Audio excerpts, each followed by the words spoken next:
Bien, voy a hacer un video sobre este autor que es George Burbidge y voy a trabajar este libro clásico que es La vocación actual de la sociología. Escrito en 1950 y bueno, es un autor que a mí me gusta mucho, aunque ha sido un poco olvidado, aparece muy poco en reseñas, mucho menos que otros autores. O sea que bueno, es un autor que quedó un poco olvidado, pero sigue siendo fundamental. Para mí al menos sigue siendo fundamental. Yo estoy leyendo todos sus libros que él escribió entre los 30, los 40 y los 50 y los 60. Y bueno, estamos en el siglo XXI, yo sigo aprendiendo con él. Aprendo muchas cosas con él. Sobre todo en teoría, ¿no? Hizo teoría sociológica para mí muy importante, muy buena. La razón por la que no es tan conocido no la desconozco, al menos bueno, en Sudamérica, porque eso cambia mucho de lugar en lugar. Por ejemplo, en México son muy conocidos muchos sociólogos que acá en Uruguay y en Argentina no. Pero bueno, este autor me gusta, escribió este, Sociología del Derecho, un libro muy bueno. La vocación actual de la sociología es un libro de los más fundamentales de él. Luego Tratado de Sociología, eh, en tomo uno y 2. Dialéctica y Sociología, ese fue uno de los últimos. Y luego también sobre Sociología del Conocimiento, escribió Los marcos sociales del conocimiento. Ese fue el último libro que escribió, sería Sociología del Conocimiento. También un libro para mí muy bueno. Luego también Las formas de la sociabilidad. Todo en español les estoy hablando, ¿no? En francés tienen otros nombres. Por ejemplo, este se llama Ensayo de Sociología eh, en francés, y en español se llama Las formas de la sociabilidad, también es increíble. Buenísimo. Y bueno, soy uno de los pioneros además de la microsociología y de la sociología de la profundidad. Un día voy a hacer una clase sobre eso, sobre eso es algo de lo que más me impactó de él. Utilizar su metodología de analizar la realidad social desde capas profundas. Eso a él lo llama la sociología de la profundidad, que es sumamente interesante. Acá un vistazo vamos a ver de eso. Yo lo rescato, aparte, bueno, es como un objeto valioso pasado. A mí me gusta rescatar cosas del pasado, por ejemplo, leer a Spencer y rescatarlo, ¿no? Más allá de que hay que superar muchísimas cosas, porque como ciencia no es igual que la literatura, que es imperecedera, ¿no? Cada vez vale más un libro de literatura luego de 500 años, una gran obra vale mucho más. En sociología caducan las cosas un poco más rápido, sin duda, como lo vamos a ver ahora, que Charles Burbidge, de hecho, acá va a hablar de falsos problemas del siglo XIX, que de alguna manera es como descartar la sociología del siglo XIX, descartarla como equivocada. Este, eh, pero bueno, me gusta descartar eso como si fueran reliquias, objetos. Debe ser también por mi gusto por el cine, que me gusta lo antiguo, y también por la literatura, que me gusta bucear en el siglo XVII, XV, XIV, en el siglo XVIII. Bueno, en sociología también me gusta hacerlo, buscar a ver cosas perdidas en la década del 40, del 30. Pero bueno, escriben sobre temas humanos totalmente actuales, ¿no? De hecho, la naturaleza humana no cambia tanto como parece o como creen los que les gusta demasiado la tecnología y lo nuevo y lo moderno, o los postmodernos, digamos, porque él es moderno. ¿No? Es un moderno, es un clásico.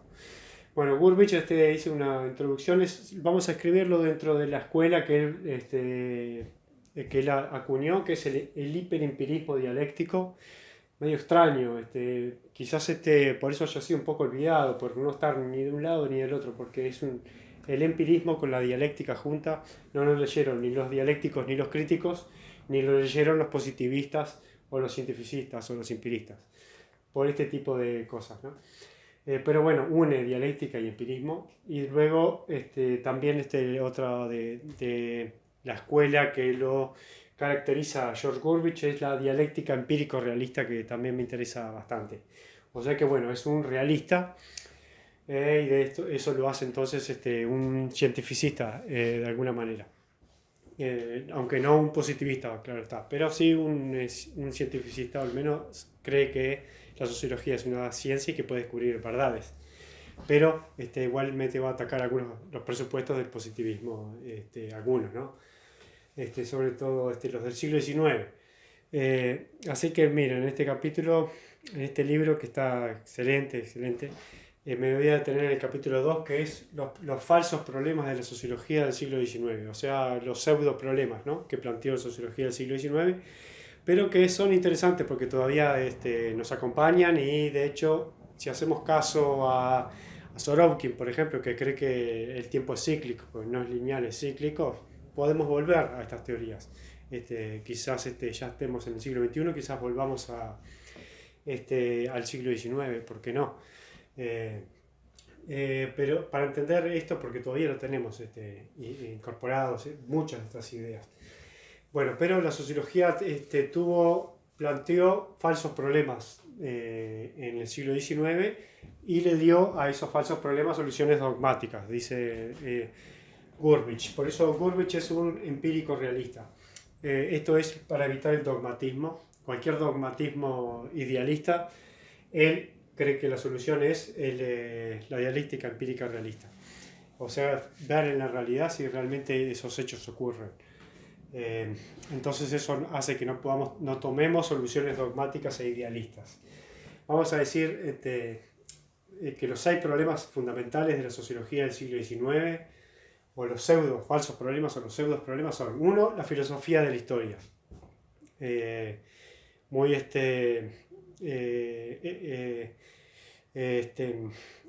Muy común en el siglo XIX y que conocemos bien. Hegel, por ejemplo, la hizo muy conocida. El orden y el progreso, luego también, esto sobre todo por Comte, ¿no? Orden y progreso, otro falso problema de la sociología del siglo XIX. Luego el conflicto individuo-sociedad también, ese otro falso problema. Aunque todavía vivo, ¿no? A veces pensamos de esta manera.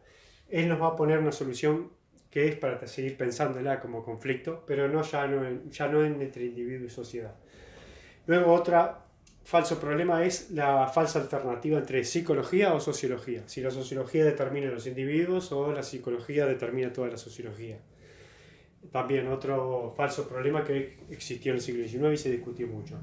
Luego, el quinto problema es el problema del factor predominante, que incluso a nivel del sentido común todavía lo tenemos, como el de asociar los países cálidos con países que son pobres, y países fríos con países que son proclives a la matemática, ese tipo de cosas. Incluso, y bueno, las teorías racistas, el factor predominante racial. Los negros África es atrasada porque son negros, los europeos progresan porque son blancos. Bueno, también ese es el tema del factor predominante, ese es también otro falso problema. O sea que es totalmente antidogmático lo que va a plantear Gurvich acá. Y luego otro problema, también muy, muy, muy bueno, que es el problema de las leyes sociológicas. En el siglo XIX se creía que podía, a imitación de las ciencias naturales, crear leyes sociológicas. De hecho, él cita a un autor ahí que establece hasta 121 leyes sociológicas, que me hubiese gustado saber quién es el autor, porque Gurvich lo llama sociólogo de segunda categoría, que estableció 121 leyes sociológicas. Ya me imagino que ninguna es una ley, ¿no? Ya me imagino por dónde irá. Bueno, pero fíjense la vigencia de estas cosas, según qué perspectiva, porque Mario Bunge, que yo lo he mencionado varias veces, cree que se puede hacer leyes sociológicas o leyes sociales. De hecho él ya se atreve a dar unas 10, 12 leyes, que dentro de todo no están erradas, ¿no? Son bastante racionales, interesantes y espontáneas, o sea, intuitivas, bastante intuitivas, está bien. No son las del siglo XIX, que deben ser medias aberraciones. Bueno, luego el factor predominante también a veces lo morfológico, el factor predominante del crimen era problemas psicológicos, o si no, problemas morfológicos de la cara y todo eso, ya ahí tenemos a Lombroso, por ejemplo. Así que vamos a hacer, bien, en 19 minutos, vamos a hacer la filosofía de la historia. Acá lo que ataca, en la filosofía de la historia, critica a estos autores que incurrieron en la filosofía de la historia, que son Comte, Spencer, Durkheim, Proudhon, Marx y Saint-Simon. Bueno, otra cosa que vamos a acotar de George Gurvich, para el que no lo conoce, que Gurvich es La sociología de Gurvich es una herencia de Durkheim y de Marx, ¿no? Eh, la herencia básica, fundamental, y no Weber, al que desprecia. Weber no lo desprecia, Weber. Lo critica muchísimo. Y de hecho Weber lo pone también como otro falso problema, que fue el del problema del factor predominante, que es el de que el capitalismo surge por la influencia de la religión protestante. Los países con religión protestante generan una ética que luego desarrolla el capitalismo. Entonces esa también la ataca como un pseudo problema,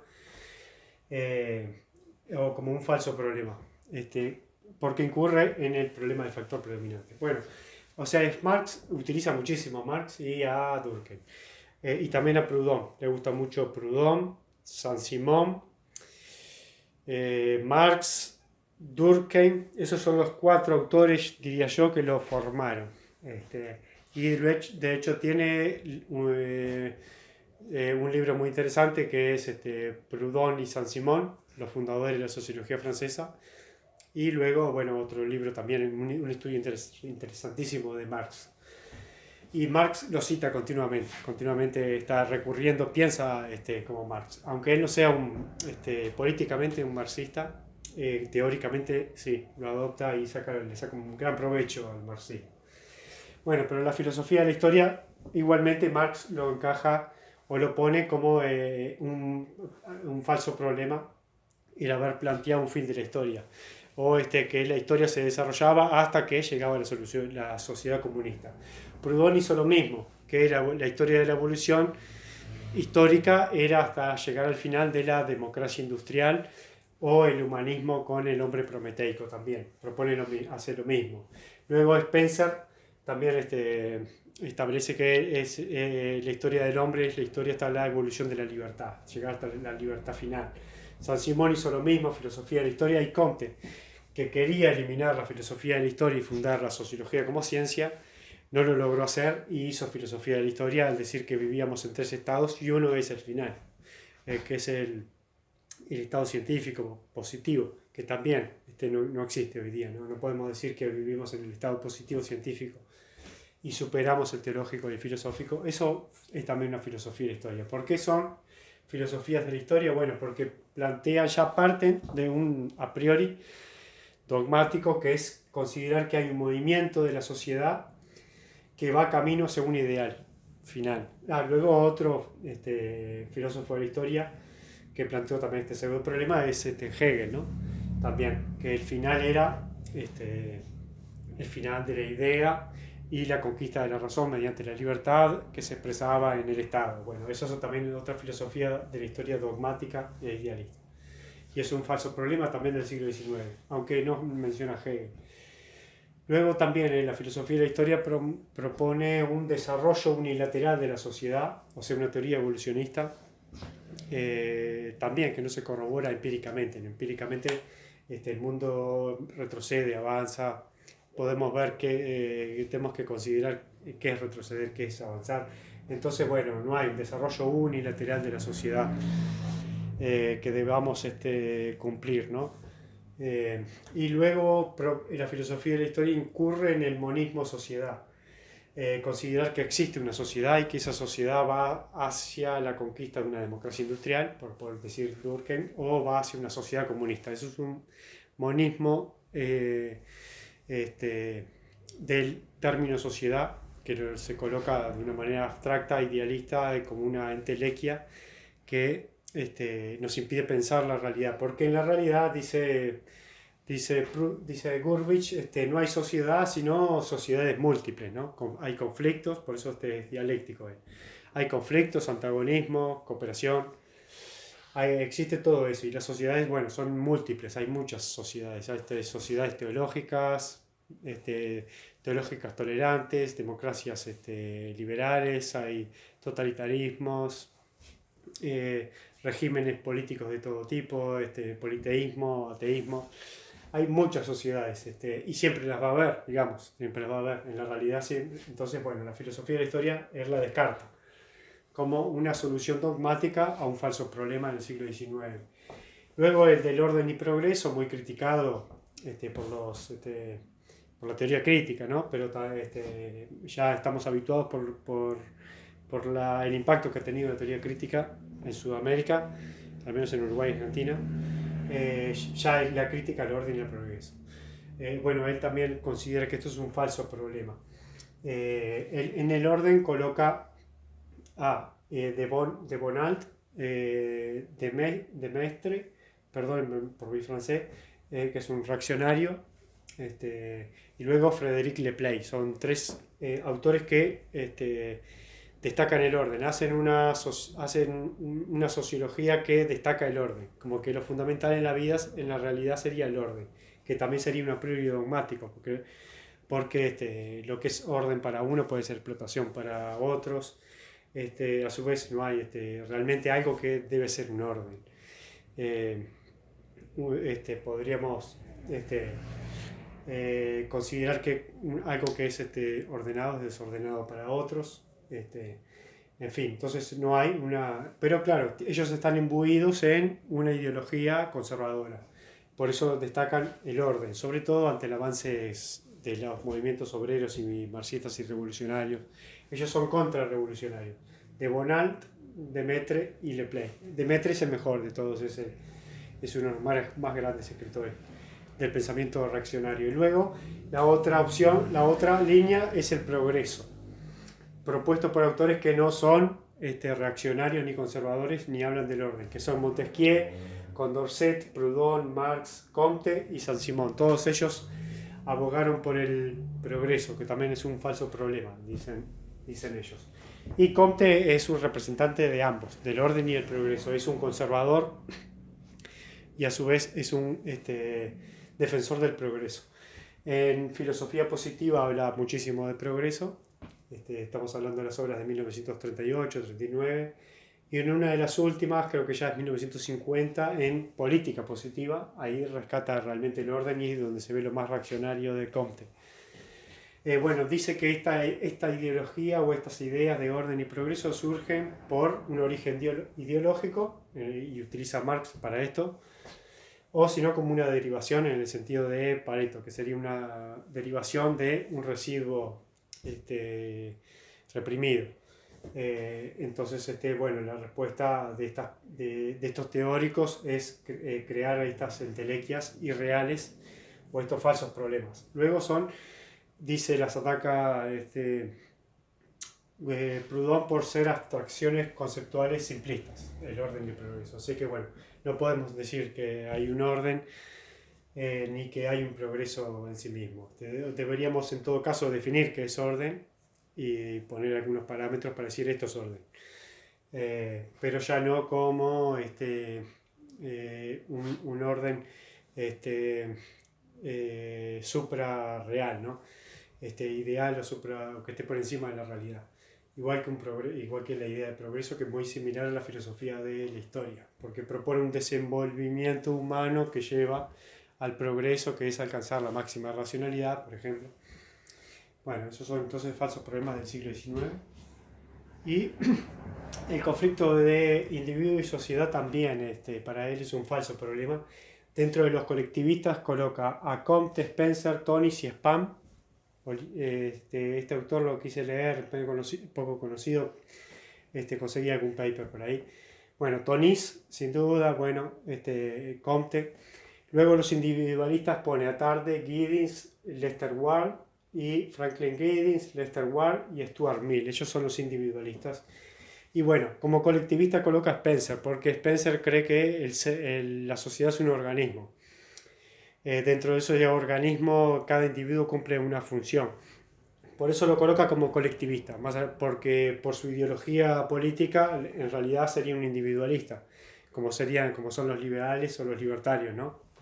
Como el libro que escribió El hombre contra el Estado.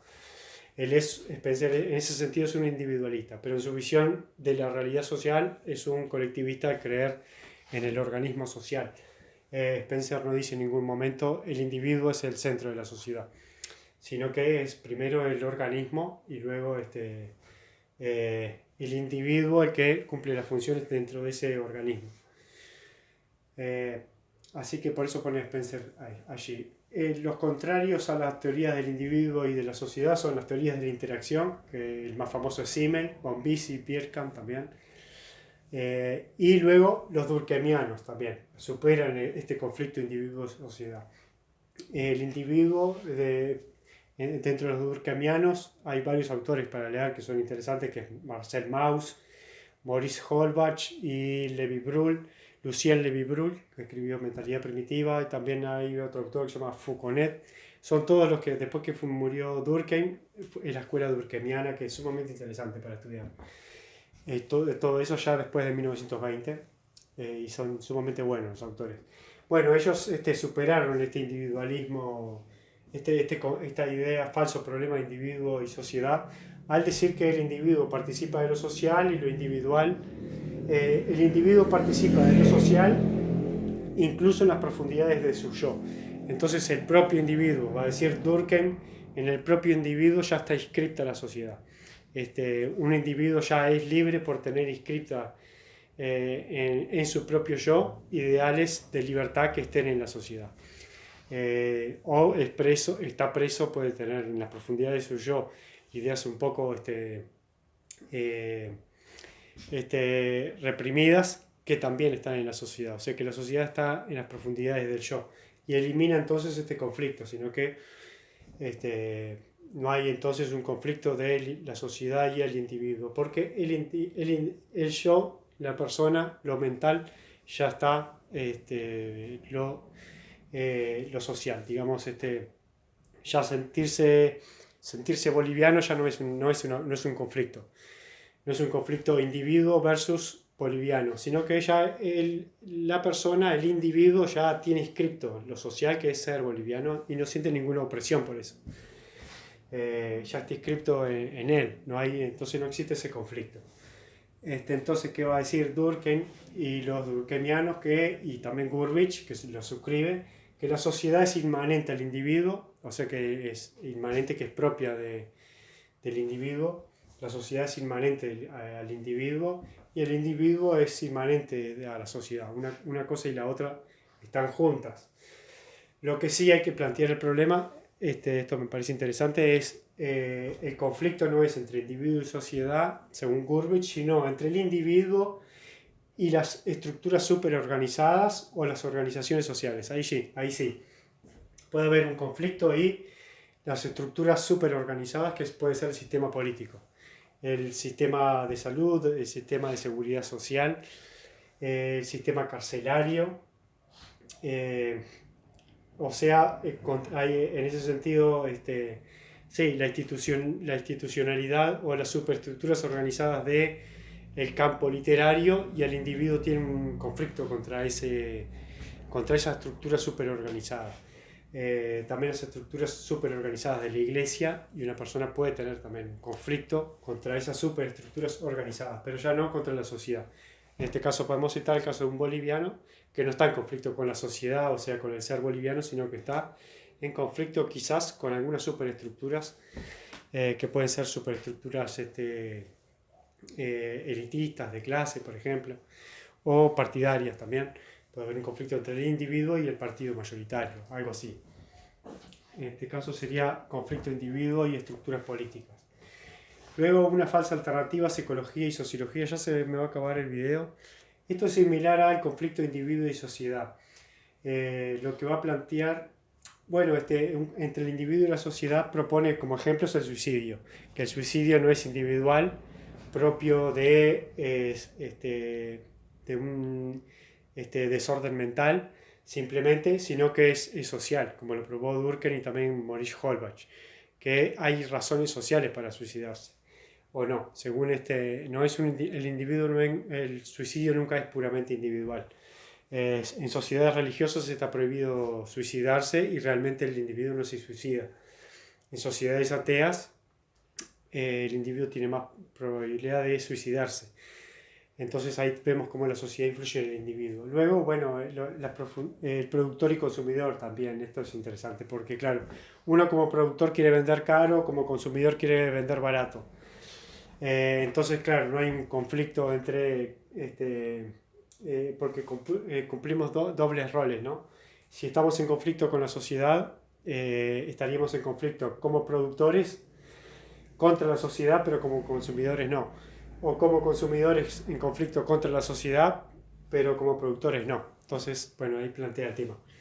Interesante también ese punto de vista. Luego la fase alternativa entre psicología y sociología es que, bueno, lo que plantea Gurvich es que son dos círculos concéntricos que se tocan. El punto en el que se tocan es donde tiene que funcionar lo individual, lo intermental y lo social. Y tenemos entonces lo social, en una parte lo intermental y en otra parte lo individual. Sin duda la sociología tiene que usar la psicología y la psicología tiene que usar la sociología, tienen que trabajar juntas y no reducirse ni una a la otra. Luego el problema del factor predominante es sumamente interesante, que es el de la geografía, determinismo geográfico, también el espiritualismo, que es Sorokin. Sorokin propone, según los sistemas ideales de cada sociedad, ese es el factor determinante para decir esa sociedad es sensitiva, por ejemplo. Dice Sorokin, la sociedad occidental es sensitiva. A eso lo llama espiritualismo. Luego el factor predominante, la psicología, decir que bueno, la psicología de las personas hace que tengamos una sociedad muy productiva o poco productiva. Luego el factor predominante, la tecnología, acá ataca Oakburn a los que dicen que la tecnología determina todo lo demás, y la biología también, que en esto tenemos las miradas, el darwinismo social, la escuela demográfica, acá tenemos a Malthus, y la antroporracial, que es también una teoría biológica, el factor predominante de lo racial sobre lo social. Otro falso problema del siglo XIX. Y bueno, 2 minutos, vamos a terminarlo. El problema de las leyes sociológicas. Bueno, según Gurvich, claro, adopta una epistemología en la cual no pueden establecerse leyes generales y sociológicas y de la misma manera que las ciencias naturales. O sea que adopta un dualismo ciencias sociales, ciencias naturales. Las ciencias sociales trabajan con elementos muy complejos que se interpenetran, tienen correlaciones, a veces hay conflicto, a veces hay cooperación entre los elementos, cambian a lo largo del tiempo, entonces no podemos establecer leyes sociológicas.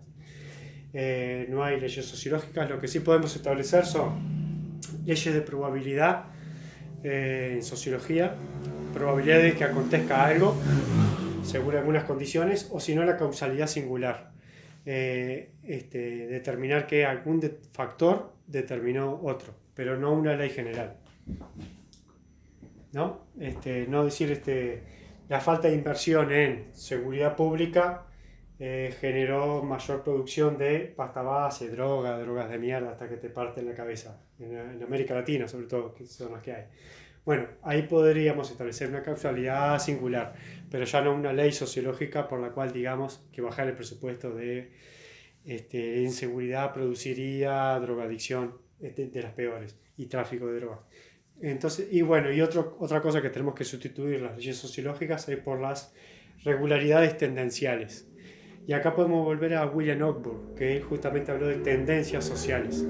Esto sí, regularidades, podemos pensarlo más de esta manera. Regularidades tendenciales, causalidad singular y leyes de probabilidad, y no en leyes sociológicas generales.